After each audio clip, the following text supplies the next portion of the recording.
Le cancer. Une pensée vertigineuse qui bouleverse une vie, traverse le quotidien, transforme les relations et réinvente les priorités. Mais derrière ce mot, il y a avant tout des histoires, des visages, des voix humaines et singulières. Bienvenue dans Le Cancer et moi. Un podcast où nous tentons de mettre des mots sur la maladie et ses réalités sociales.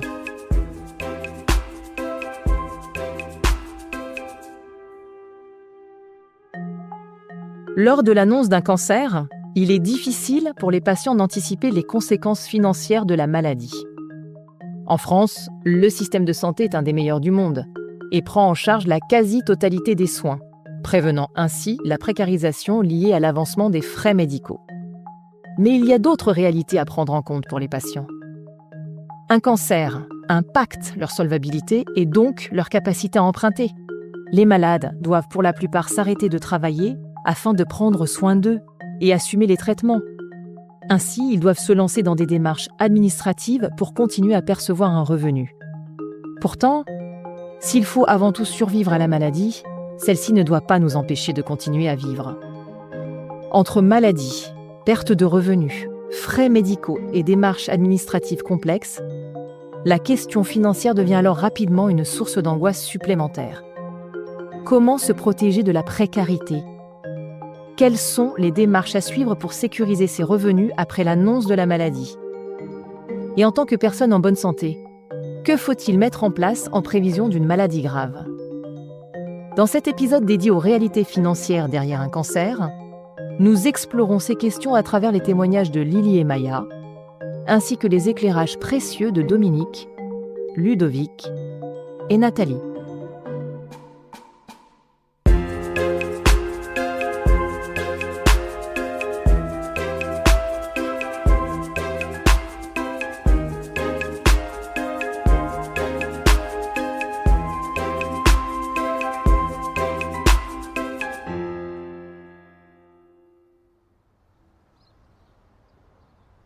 Lors de l'annonce de son cancer du sein métastatique, Lily, fonctionnaire et sans environnement familial stable, a tout de suite mis la priorité sur la sécurisation de sa situation financière pour être sûre de ne pas tomber dans la précarité.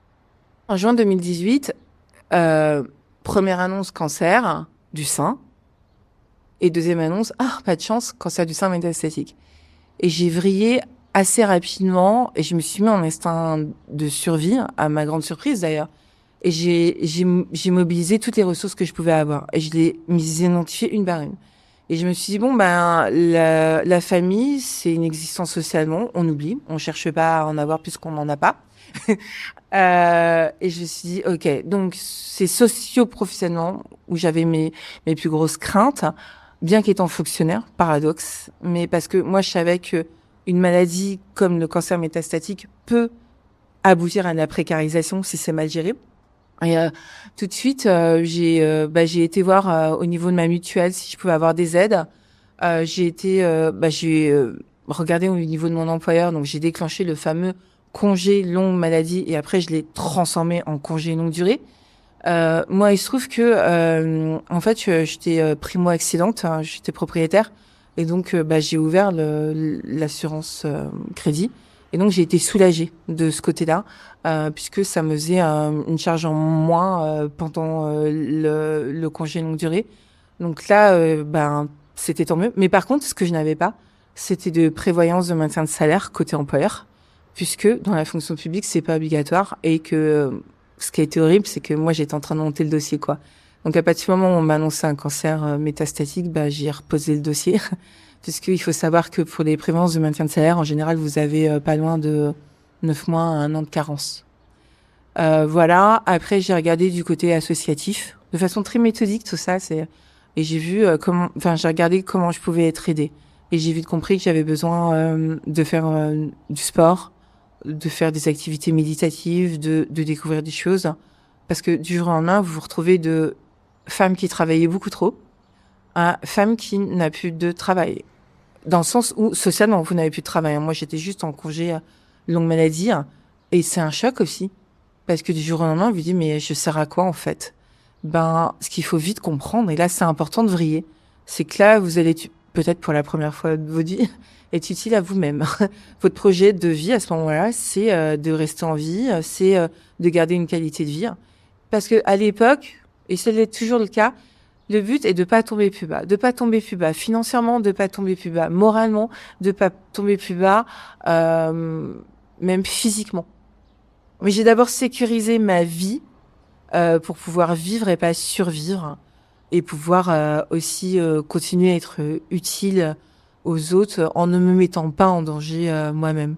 Et j'en dis, mais moi, tant que vous me sécurisez pas socio-professionnellement, vous me mettez pas sous traitement. On a de la chance en plus de vivre en France, faut se le dire quand même, où la protection sociale, ça a vraiment du sens, où nos devises républicaines est quand même liberté, égalité, fraternité. Et ça existe encore. Et on a plusieurs dispositifs qui existent, que ce soit dans le secteur public ou dans le secteur privé. Encore faut-il que les patientes soient mises au courant et rapidement mises au courant. Parce qu'une patiente, par exemple, qui a une assurance crédit et qui n'a pas pensé à l'ouvrir, et on lui dit ça une fois qu'elle a passé tout le gros des traitements en général pour les patientes avec cancer non métastatique, ça dure 1 an. Ben c'est bien, mais c'est à l'annonce de la maladie il faut que ces patientes et ces patients, n'oublions pas les hommes, soient au courant. Et moi, c'est pour ça que je suis devenue patiente partenaire, c'est pour leur dire tiens, je te donne une liste d'outils, à toi de voir, tu utilises ou tu n'utilises pas. Mais sache que ces outils, ils viennent de l'expérience patient et que là, potentiellement, je te fais gagner du temps, je te fais aussi gagner en qualité de vie, en fait. Je te fais gagner en énergie mentale. À toi de voir. T'as besoin de ça, ben sache que là, y a telle association qui peut t'aider là-dessus. T'as des problèmes financiers, ben il existe des associations comme Life. T'es pas trop au courant de tes droits, que ce soit le secteur public ou le secteur privé, ben sache qu'il existe une association qui s'appelle Juris Santé, que je salue d'ailleurs, parce qu'ils m'ont aidé, et ils aident des milliers de patientes juste en nous expliquant le droit et en plus comment il évolue. Voilà, et tous ces outils, il est important que du coup quand on se retrouve avec cette annonce de la maladie qui est terrible. Enfin, franchement, on vous dit que vous avez cancer, vous pensez franchement qui ne pense pas à la mort quoi à ce moment-là. Et là, faut remobiliser du coup l'énergie vitale sur comment je vais sécuriser ma vie socialement, socio-professionnellement, continuer à vivre, continuer à être utile pour les mamans. J'ai une douce pensée parce qu'en plus, il faut qu'elles continuent à être maman sans trop impacter. Parce que de toute façon, il y aura un impact, on se le dit entre nous, mais sans trop impacter sur le fait que elles ont de jeunes enfants. Et voilà, de bien organiser tout ça. Et tout ça, à mon avis, ça se fait en amont. Et ça se fait d'autant mieux en amont que vous avez eu des patients de partenaires ou des associations qui sont venues vous dire, attends, ta situation c'est ça, on se pose, on analyse, on voit ce que toi aussi tu as envie de faire. Et on redonne du pouvoir à ces patientes, juste en leur donnant des outils, puis leur montrant aussi d'autres patientes dont je fais partie. C'est, regarde, moi je vis avec un cancer méta, et puis je suis encore là, et puis j'ai une force de vie. Et je suis pas inquiète pour toi, tu vas l'avoir aussi. Tu vas être aidée. Dominique Thierry est juriste spécialisée en droit de la santé. Elle accompagne au quotidien des patients à faire valoir leurs droits à travers l'association Juris Santé. L'association Juris Santé est une association qui a été fondée en 2008 et qui a vocation à accompagner de façon tout à fait personnalisée les patients et les aidants qui sont confrontés à des questions juridiques ou à des interrogations sur leurs droits. Quand quelqu'un apprend qu'il va être en arrêt de travail, quelle que soit la situation d'ailleurs, il y a des petites choses à vérifier. La personne, il faut qu'elle regarde, est-ce qu'elle a une prévoyance au niveau de l'entreprise ? Est-ce qu'elle a suffisamment d'ancienneté pour avoir droit à un maintien de salaire ?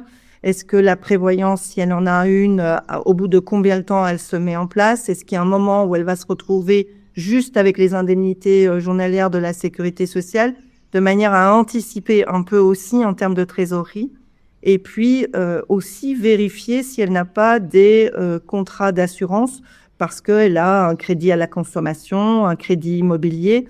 de manière à pouvoir mettre ces crédits en œuvre dès que c'est possible, en fait.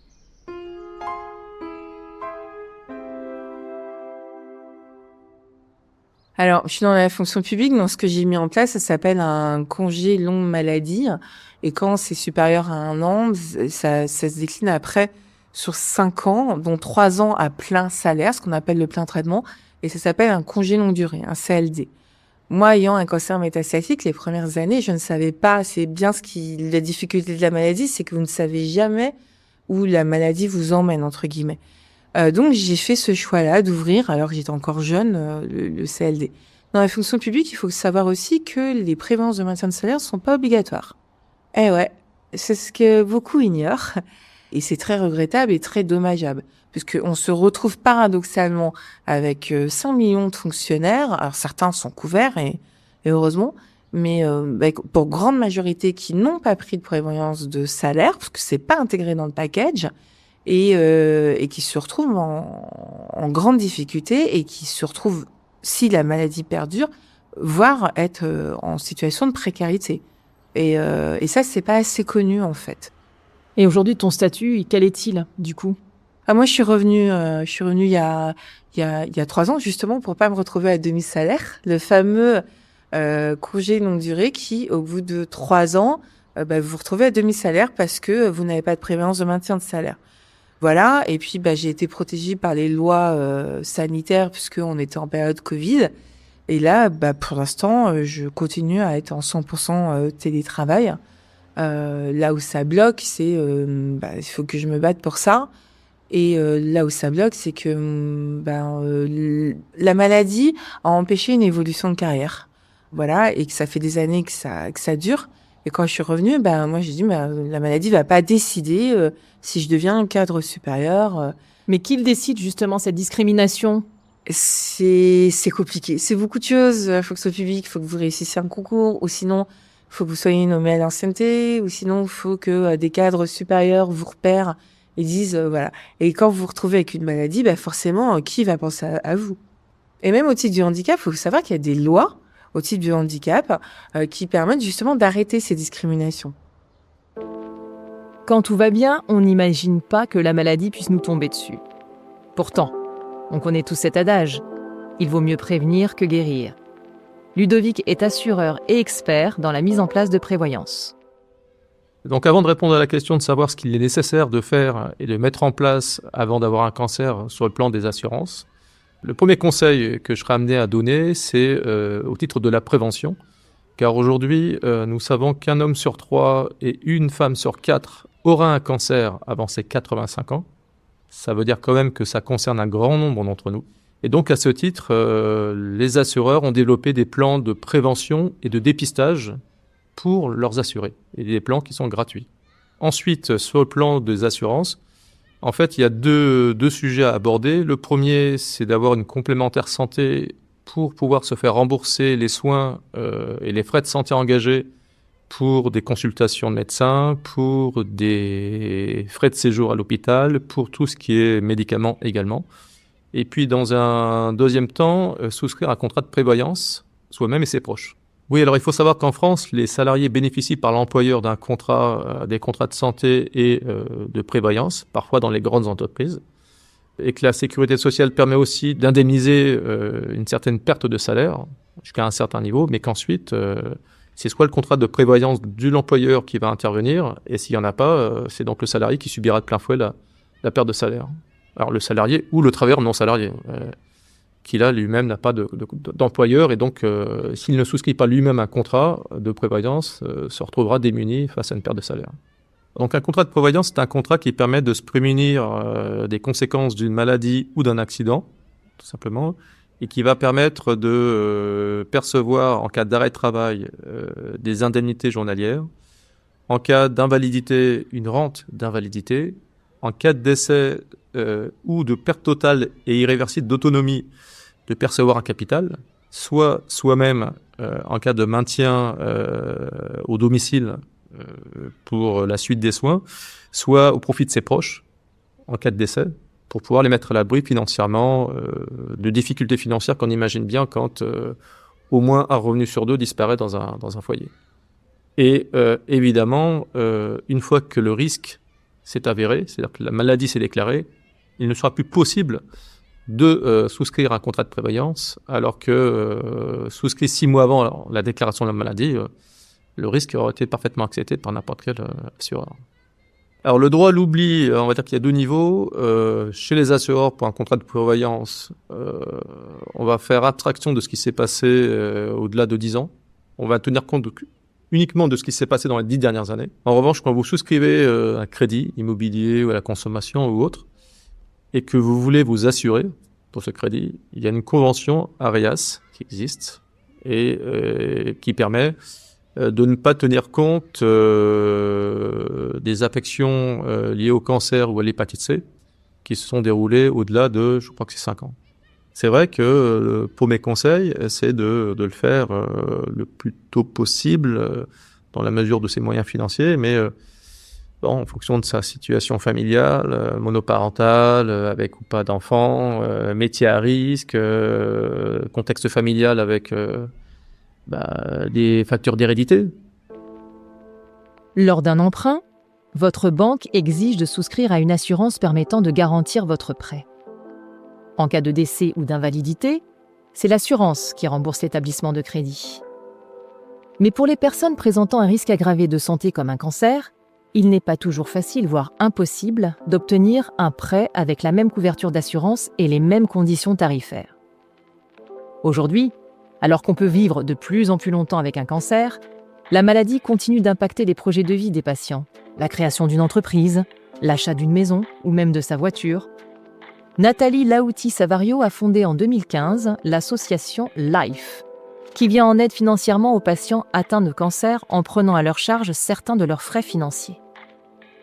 Une de leurs actions principales, Assurose, permet de couvrir les postulants sur les risques d'essai et arrêt de travail. Cela offre à ses bénéficiaires le droit à l'assurance non pas malgré, mais avec un cancer.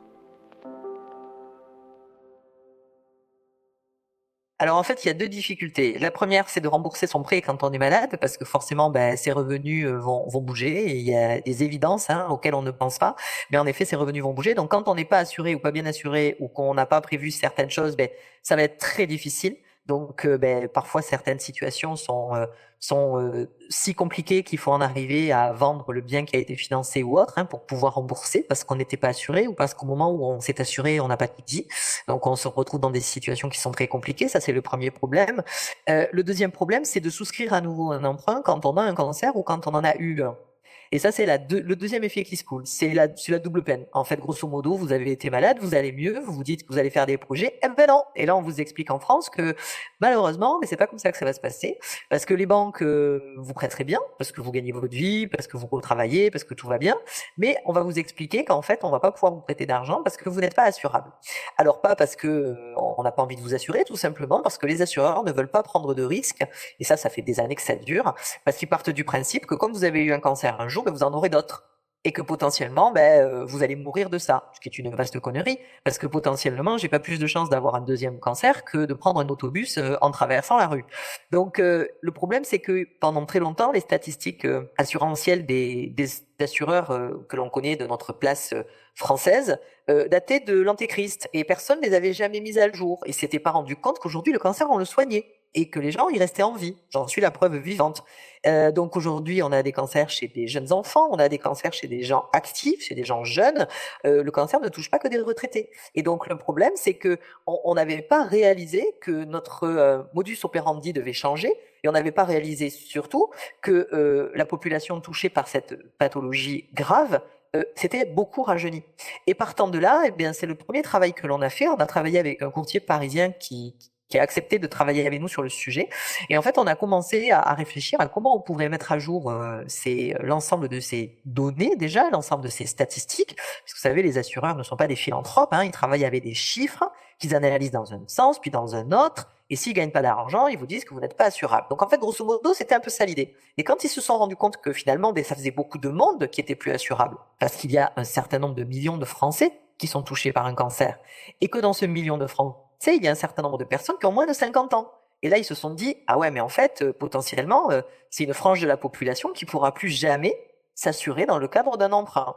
Donc, partant de ce constat-là, on a commencé à travailler avec des assureurs de la place française qui ont accepté de réfléchir sur un process qui pourrait être un peu différent et qui permettrait, par la mutualisation, comme quand on souscrit une mutuelle collective dans son entreprise, d'avoir un tarif normal, pas préférentiel parce que c'est pas vrai, mais normal, alors même qu'on a eu un cancer, mais que l'on va bien 1 an plus tard. Donc en fait, l'idée d'Assuros, c'était ça, c'était de dire, 1 an après la fin de mes traitements, je suis en capacité de justifier que je vais bien, je suis en capacité de souscrire un contrat d'assurance délégué parce que dans ma banque, ils n'y ont pas accès et qui sont maqués avec un autre assureur qui va pas pouvoir me proposer quelque chose. Donc, partant de tout ça, en fait, on a fait ce constat-là. On a travaillé sur un projet collectif qui s'appelle Assurose et qui a permis depuis 2006 à de nombreuses femmes, parce que c'était que le cancer du sein qui était concerné, parce qu'il fallait commencer par quelque chose, hein, pas parce que les autres, on n'a pas envie de les aider, mais qu'il fallait bien faire un exemple pour que le reste suive. Et c'est ce qui s'est produit, puisqu'on a réussi ensuite à rédiger le droit à l'oubli, même si j'aime pas ce terme parce qu'il est très très mal approprié, mais on va dire que ça a le mérite d'exister, qui permet notamment pour les jeunes, quand ils ont eu un cancer avant 18 ans, d'avoir un certain nombre d'avantages qui leur permettent de pouvoir faire des prêts et d'être assurés et de ne pas se retrouver avec la surprime plus l'exclusion. Donc petit à petit, les choses ont avancé. Le monde de l'assurance, c'est quelque chose de compliqué. C'est quelque chose que les gens, on n'apprend pas à lire un contrat d'assurance, on ne sait pas ce que ça veut dire qu'une exclusion, on ne sait pas ce que ça veut dire qu'une surprime. Vous recevez quelque chose, vous voyez le taux qui va être pratiqué, vous vous dites, bon, génial, je suis couvert. Le petit problème, c'est que pendant très longtemps, il y avait des tas d'exclusions que les gens ne connaissaient pas, ne maîtrisaient pas, et donc ils pensaient être couverts et ils l'étaient pas. C'est pour ça qu'on a abordé le premier sujet qui était, je peux pas rembourser mon prêt pendant que je suis malade, parce que je croyais être couvert, en fait, je le suis pas. Mais il y a aussi, comme je viens de vous le dire, le deuxième effet qui se coule, c'est j'ai été malade et là je ne peux plus souscrire de prêt, non pas parce que j'ai pas les moyens, mais parce que je peux pas m'assurer. Donc Assurose était une première réponse. Le droit à l'oubli en est une autre, qui est parfois très très mal rédigé et qui pourrait être dangereux pour certaines personnes. Et là encore le maître mot, pas mentir. Ne surtout pas mentir. Faut pas oublier que souscrire un contrat d'assurance pour un prêt, c'est un délit si vous racontez des carabistouilles. Il ne faut surtout pas mentir. Et si un jour l'assureur le découvre, parce que vous retombez malade, peut-être pour autre chose ou peut-être parce que vous décédez, eh bien, il pourra éventuellement dire que le contrat ne s'appliquera pas s'il découvre que vous avez menti. Rappelons-nous aujourd'hui que tout est informatisé, que tout est recoupé. C'est très facile d'avoir les informations. Et il faut pas oublier que si vous avez menti, ça s'appelle un délit. Le prêt ne sera pas remboursé et votre assurance, vous l'aurez payé toute votre vie pour rien. Donc, il vaut mieux dire les choses dès le départ. Peut-être que ça marchera pas, peut-être que vous pourrez pas réaliser votre projet, mais au moins vous vous mettrez pas vous dans la merde et potentiellement vos héritiers aussi. Donc c'est toujours le maître mot. C'est voilà, dans le monde de l'assurance, il y a encore beaucoup de progrès à faire. On continue à y travailler chez Life, mais pas que, dans d'autres associations aussi. Les ministères de la Santé en ont pris conscience. Alors c'est pas le premier sujet qu'ils traitent, mais ça en fait partie. Il n'y a pas que le cancer qui est concerné. C'est la même chose pour le diabète, c'est la même chose pour les maladies cardiovasculaires, c'est la même chose pour le handicap. Toutes ces maladies qui relèvent de l'ALD sont toutes en difficulté.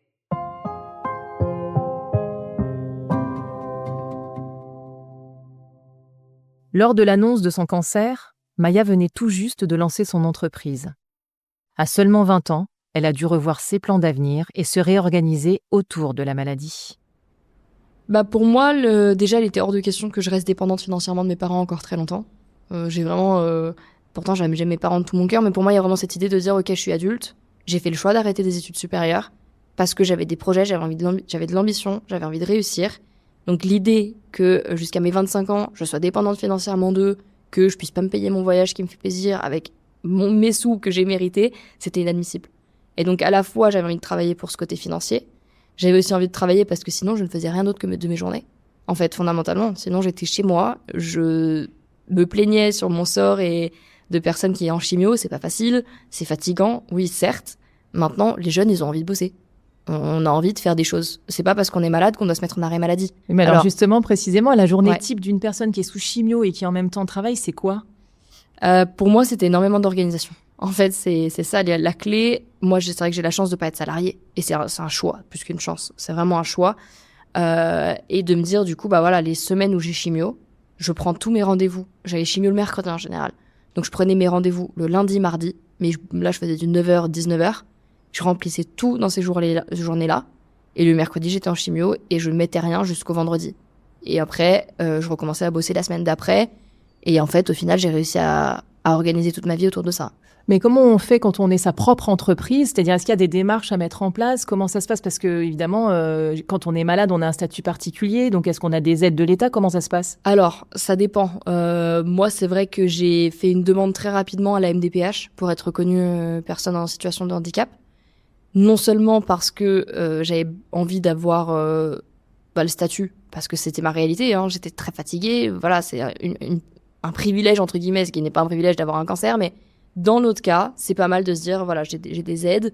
Moi, j'avais besoin aussi de savoir que j'étais éligible à l'allocation adulte handicapé, l'AAH, non pas parce que j'avais besoin de l'argent, parce qu'encore une fois, je n'en ai pas besoin, mais de me dire, si jamais mes parents ne veulent plus me verser d'argent, ce qui n'arrivera jamais, mais j'avais besoin mentalement de me rassurer et de me dire, j'ai un filet de secours. Et donc, j'ai demandé ces aides pour être éligible, afin de, au cas où. Et en fait, je m'étais dit, ils vont me les refuser, parce qu'à chaque fois, on regarde les revenus des parents. Et en fait, tout m'a été accepté, même si aujourd'hui, je ne les reçois pas parce que je n'en ai pas besoin. C'est un filet de secours que j'ai. Maintenant, légalement, quand on tombe malade en étant jeune adulte, qui a des ambitions, qui a envie de faire des grandes choses, qui a sa propre entreprise en plus depuis quelques mois. Donc moi, au moment où je suis tombée malade, on était en train de me virer de ma mutuelle, parce que c'était la mutuelle de mes parents. J'avais changé de statut, ils voulaient plus de moi. J'avais pas de... Comment on appelle ça? De prévoyance. J'avais pas eu le temps de la prendre. En fait, en 10 jours, tout s'est joué. J'ai pas eu le temps de prendre une prévoyance, donc j'ai plus rien sur lequel retomber. Je sais aujourd'hui que je ne pourrai plus jamais prendre de prévoyance. Donc c'est là où je me dis, en fait, heureusement que j'ai des parents qui gagnent bien leur vie. Parce qu'en fait, sinon, je pense que je devrais annuler le projet et rentrer dans le salariat comme tout le monde. Parce qu'autrement, si un jour je retombe malade, ce qui est très probable, tant que ce médicament n'est pas sorti, cette probabilité, elle est encore très élevée. Et ça veut dire que si j'ai des enfants à charge et que je dois m'arrêter de travailler, parce qu'à 20 ans, on réagit mieux à la chimio qu'à 40 ans. Donc en fait, si je dois m'arrêter de travailler parce que je n'ai pas la force de tout faire, c'est-à-dire que j'ai plus de revenus parce que j'ai pas de prévoyance, et que maintenant que la maladie est déclarée, c'est trop tard.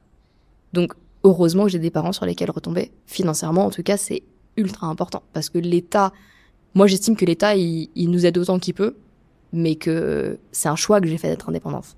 Il y a d'autres solutions, c'est un choix que j'ai fait, faut que je l'assume. Oui, la maladie, c'est compliqué, et heureusement que j'ai mes parents derrière. Moi, j'estime que l'État ne nous doit pas grand-chose, en fait. J'ai pas cette vision de l'État me doit tout, je me mets en arrêt maladie, il me paye tout.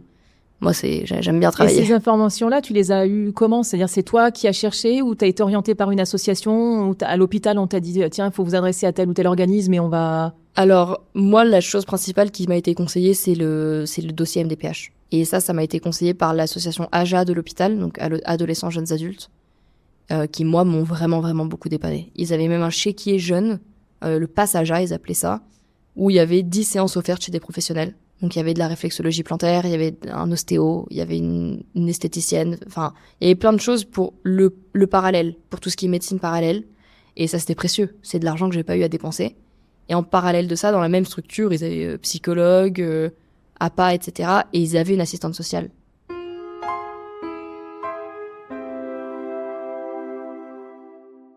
Dominique Thierry, juriste spécialisée en droit de la santé.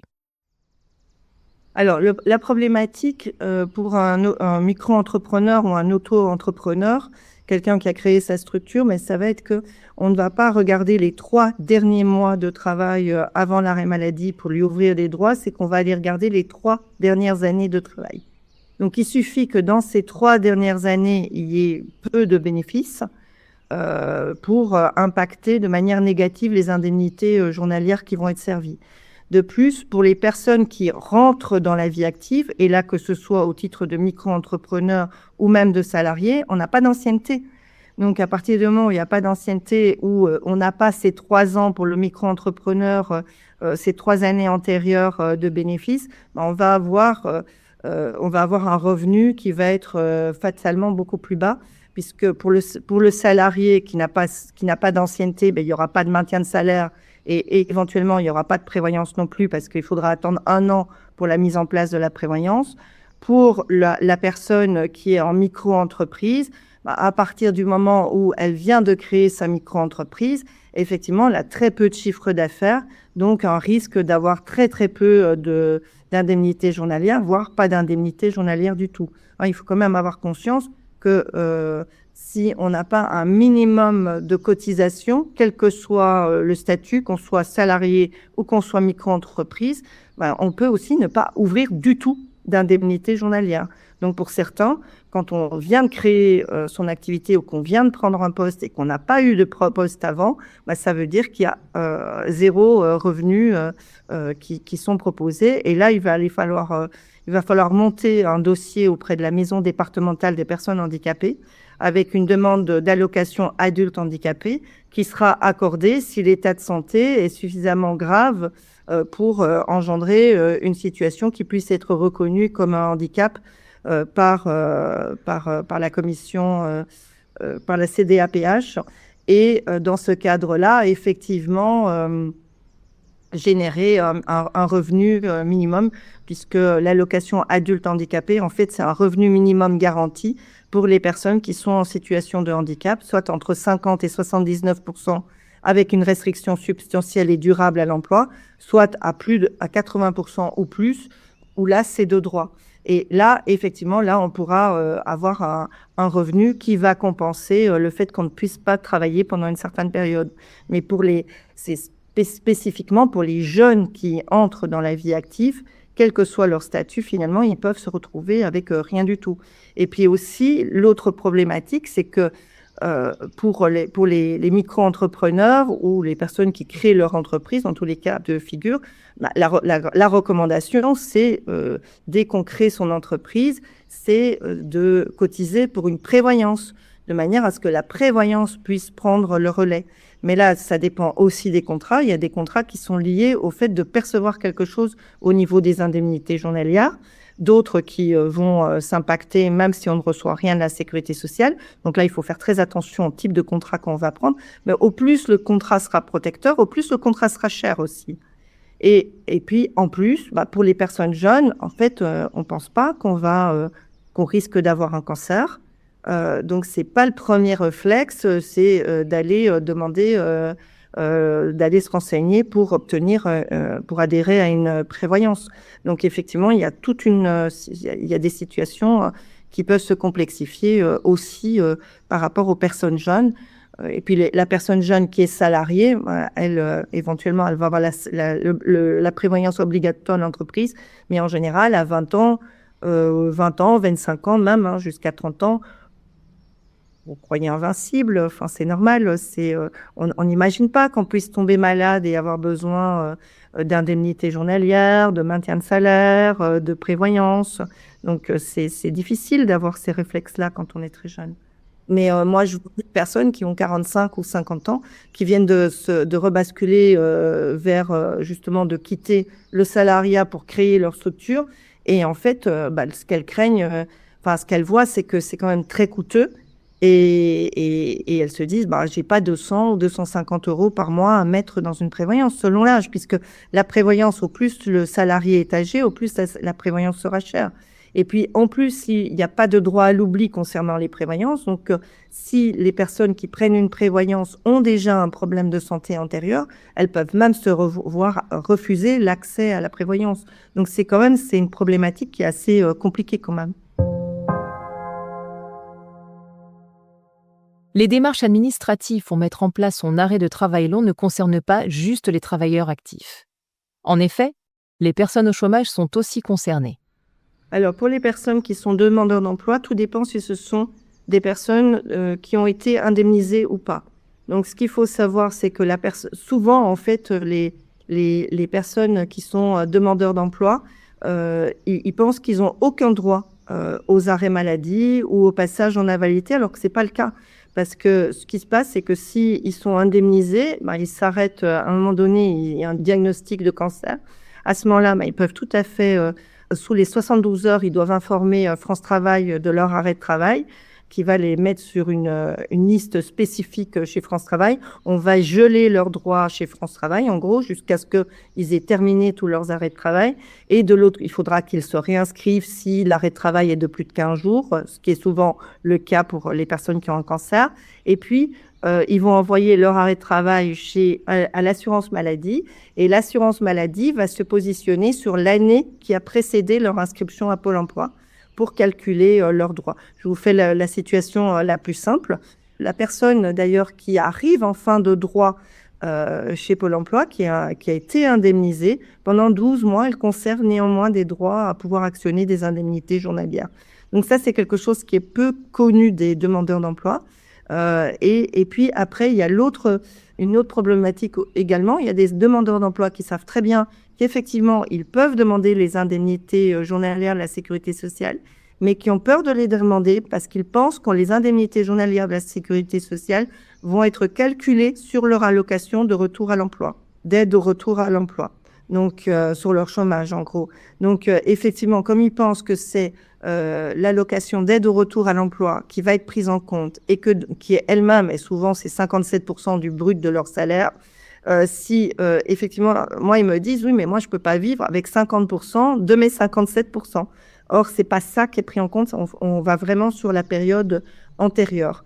Donc voilà. Donc ça, c'est aussi quelque chose qui leur fait très peur.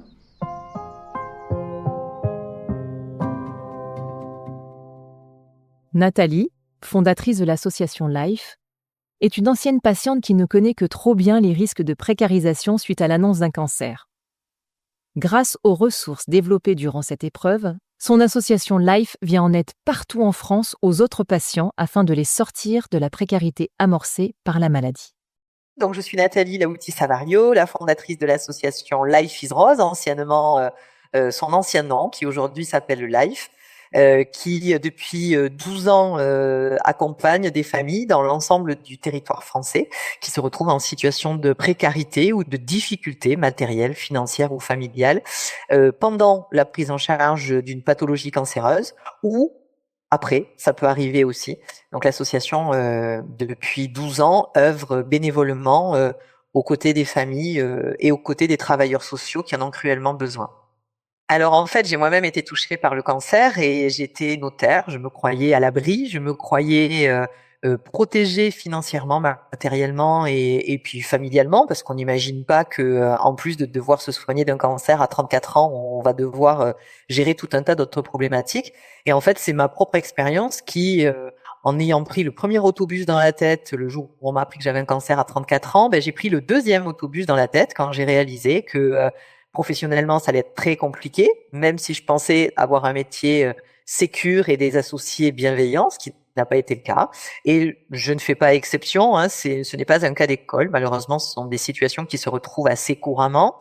Et puis même familialement, ça a été très compliqué. Il y a eu une séparation, il y a eu un certain nombre de choses, puis gérer les enfants, puis tout ça. Et en fait, j'ai pris conscience qu'il y avait un trou dans la raquette dans notre prise en charge, que nous avions une chance inouïe en France, c'était de pouvoir se soigner, ce n'est pas le cas partout dans le monde, mais qu'il y avait un certain nombre de sujets qu'on n'abordait jamais. Et ces sujets, je me suis rendu compte que les soignants à qui j'avais affaire, qui étaient des gens absolument extraordinaires, qui vous accompagnent, qui vous permettent de rester en vie, qui vous permettent d'aller mieux, ne se posent pas ce type de questions. On pense que tout le monde est salarié, on pense que tout le monde va pouvoir avoir de belles indemnités journalières pour continuer à mener une vie familiale, personnelle et financière normale. C'est pas le cas. C'est pas le cas parce qu'on oublie tout un tas de personnes, les indépendants, les commerçants, les artisans, les pré-retraités, les personnes qui sont en congé maternité, les personnes qui sont en congé parental, je vous parle même pas des emplois précaires. Et en fait, toutes ces situations-là, et même les salariés, parce que toutes les entreprises n'ont pas de très belles prévoyances qui vont assurer un maintien du salaire. Et comme le cancer, c'est pas la grippe, ça dure pas quelques jours, forcément, ça met à mal le quotidien. Et cette situation-là, en fait, je me suis rendu compte il y a 13 ans pour ma part, quand j'ai été confrontée la première fois au cancer, mais que personne n'en parlait. Et quand j'ai commencé à en parler, je me suis dit, mais en fait, personne n'a de réponse à m'apporter. Et à l'époque, les assistantes sociales étaient dans des bureaux, si on peut appeler ça des bureaux, plutôt des placards, relégués au fond d'un couloir dans un hôpital où il fallait un GPS pour les trouver. Et je me suis rendu compte que ces personnes qui sont en fait très importantes parce qu'elles ont un vrai savoir, une vraie connaissance dans le parcours, qu'il soit parcours de soins ou parcours, on va dire, civil, n'était absolument pas interpellé sur la situation des patients, des familles, et on allait les voir quand c'était beaucoup trop tard. C'est ce que j'ai fait moi la première, et quand j'ai fait ce constat, je me suis dit, tu as des vraies compétences, ces compétences, il va falloir les utiliser pour essayer de combler ce trou dans la raquette, ou tout au moins de proposer des débuts de solutions, parce que c'est bien de constater les problèmes, mais encore faut-il essayer de les résoudre, et de tenter de proposer quelque chose pour que mon expérience de la maladie devienne quelque chose de positif pour la collectivité. Voilà comment est né Life, en discutant avec les soignants, en discutant avec les assistantes sociales, en discutant avec des amis qui m'ont dit, mais si tu lances dans ce projet, nous on t'aide et on t'accompagnera si tu veux créer quelque chose. Quand on a créé Life, la première des choses et le premier constat que j'ai fait, c'est que je me suis rendu compte que sans argent, on ferait pas grand-chose. Donc le premier sujet que nous avons abordé, c'est comment trouver de l'argent. Donc il y a 14 ans de ça, on a mis en place tout un tas de choses, on a créé des statuts, on a fait les choses bien, parce que c'est mon métier, je suis un peu juriste, donc quand même on a essayé de faire les choses bien. Et puis on s'est dit, il faut trouver des sous. Et pour trouver des sous, on s'est dit, on va faire un peu à l'américaine, ce qui ne se faisait absolument pas il y a 14-13 ans. On a créé un gala de charité. On s'est fait prêter une très belle salle de Biarritz, qui est le casino. On s'est fait accompagner par un traiteur qui a offert la prestation de nourriture. Et puis, on en a parlé autour de nous, et j'avais la chance d'avoir un joli réseau qui a répondu présent. Alors peut-être au départ pour me faire plaisir, c'est possible. Et finalement, ils se sont tous rendus compte que autour de la table, ils avaient invité des gens, ils étaient une dizaine de personnes, et qu'il n'y en avait pas un autour de la table qui n'avait pas été concerné à un moment ou à un autre par le cancer, que ce soit dans sa famille, dans ses amis, ou tout au moins dans des personnes proches. Et là, tout le monde s'est senti tellement concerné que ce modèle a fonctionné, il s'est multiplié. Et lors de ce premier gala, on a réussi à récolter 25 000 euros, ce qui nous paraissait énorme. Et en fait, on s'est dit, ok, maintenant qu'on a 25 000 euros, qu'est-ce qu'on en fait? Et ce qu'on en a fait, c'est qu'on a contacté les assistantes sociales locales et on leur a dit, voilà, on a un peu d'argent, on pourrait vous aider quand vous êtes dans des situations compliquées avec les patients. On n'est pas la CAF, on n'est pas les ARS, on n'est pas la Sécu, mais par contre, on pourrait peut-être venir en aide. Et moi, j'avais une idée, c'était de dire, on crée un dossier très basique, très simple, parce que l'objectif, c'est pas de rajouter l'administratif et l'administratif, on est les rois en France du millefeuille. Donc l'objectif, c'était surtout pas de rajouter une feuille complémentaire, c'était de dire on va essayer de faire les choses simples, de façon pragmatique, en proposant quelque chose qui pourrait permettre aux gens, en donnant ses entrées, ses sorties, sa situation familiale assez rapidement, pour nous de voir sur quel poste on pourrait aider la famille, sachant que l'objectif, c'était pas de donner de l'argent aux gens. Comme je l'ai dit, on n'est pas la CAF, on n'est pas la Sécu. C'était de payer à leur place. D'abord parce que ça permet de soulager la famille, parce que c'est fait, on n'en parle plus. Et puis surtout, ça permet aussi de soulager les partenaires, les donateurs, qui sont sûrs de l'argent qu'il donne, qu'il est ciblé cet argent. Il va pas n'importe où. Il va vraiment payer de la nourriture, il va vraiment payer un loyer, il va vraiment payer une facture d'électricité, il va vraiment payer la licence d'un enfant pour aller faire du sport pendant 1 an. Donc l'objectif, c'était d'être fiable vis-à-vis de nos donateurs et de nos partenaires. C'était d'être fiable dans notre travail parce qu'on a une comptabilité comme une entreprise depuis la création de l'association. J'y ai toujours veillé et c'est très important pour moi. Pour moi, c'est un gage de sécurité. C'est pas par hasard qu'on existe toujours au bout de 13 ans et qu'on lève autant d'argent et qu'on le distribue toujours autant.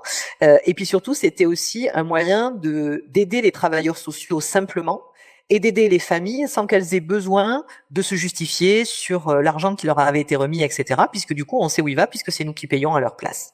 Donc, on a mis en place un système très simple, extrêmement pratique, qui, sur un dossier de 3 pages, permet, que ce soit en ligne ou par courrier, de nous transmettre des informations de la part directement d'une famille, de la part d'un ami, d'une amie qui connaît la situation d'un proche en difficulté, ou par l'intermédiaire d'un travailleur social. Et avec les informations que l'on a, on essaie de proposer quelque chose. Donc, on va proposer de prendre en charge un mois de loyer, mais on va aussi peut-être proposer, non pas de payer, mais de mettre en place une chaîne de solidarité pour amener les enfants à l'école plutôt que de payer un taxi.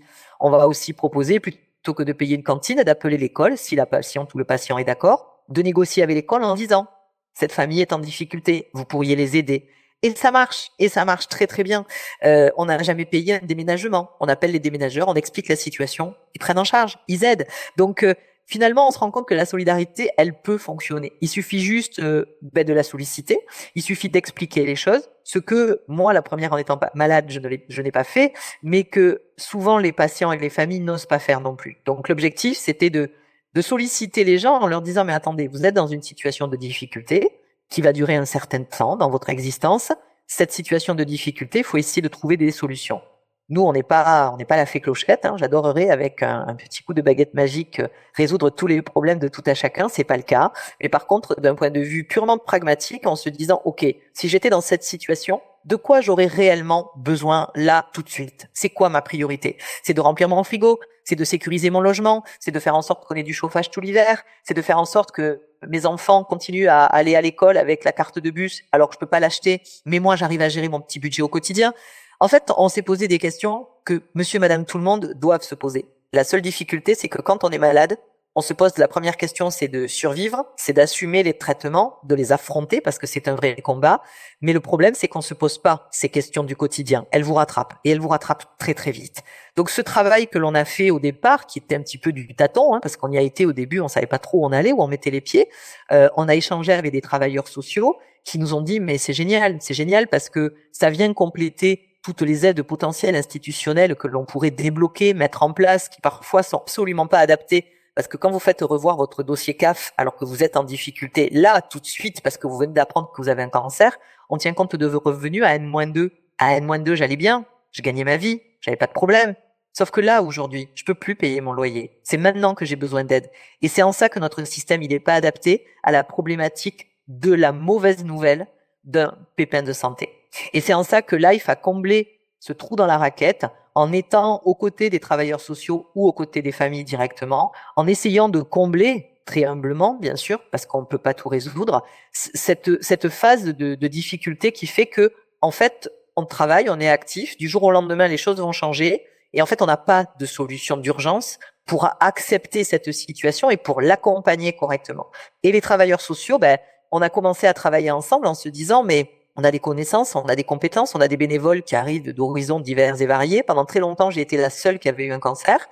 Et tous nos bénévoles étaient des actifs, des chefs d'entreprise, des salariés, des enseignants, des professions vraiment, très peu de retraités, mais beaucoup de gens actifs.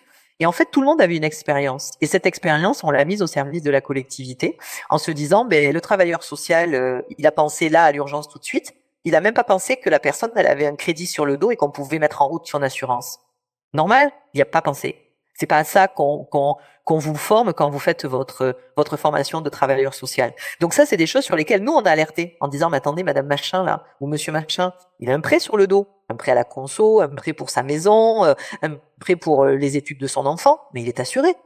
Ça fait partie des problématiques de l'assurance, de pouvoir actionner l'assurance pour prendre en charge le prêt, même si c'est pas la totalité, c'est toujours ça de prix.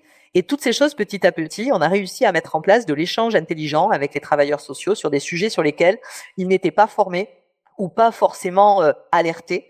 Et c'est ce qui a permis de faire évoluer les choses et puis de permettre à Life de continuer à accompagner ces professionnels qui sont très très importants dans le parcours, qui devraient être les premiers informés dès l'annonce de la pathologie. Ça vient, on évolue sur ce sujet.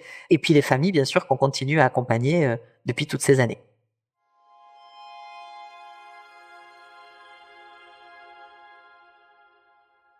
Le cancer impacte bien plus que la santé. Il met en péril la stabilité financière et professionnelle. Pourtant, des solutions existent. Encore faut-il les connaître, les activer à temps ou même les anticiper. S'informer dès l'annonce, pour ne pas subir les conséquences financières. Mobiliser les aides disponibles, assurances, mutuelles, associations.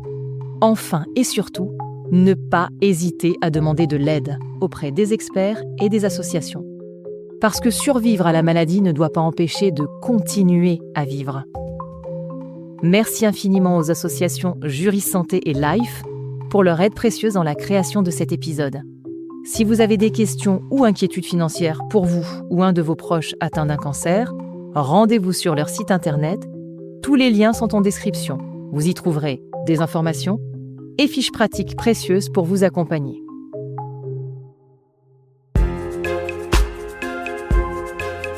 Cet épisode du Cancer et moi vous est présenté par Amanda Scott, réalisé par Marianne Jolin et Charlotte Lepage, mixé par Léo Westphal et produit par Géol Podcast.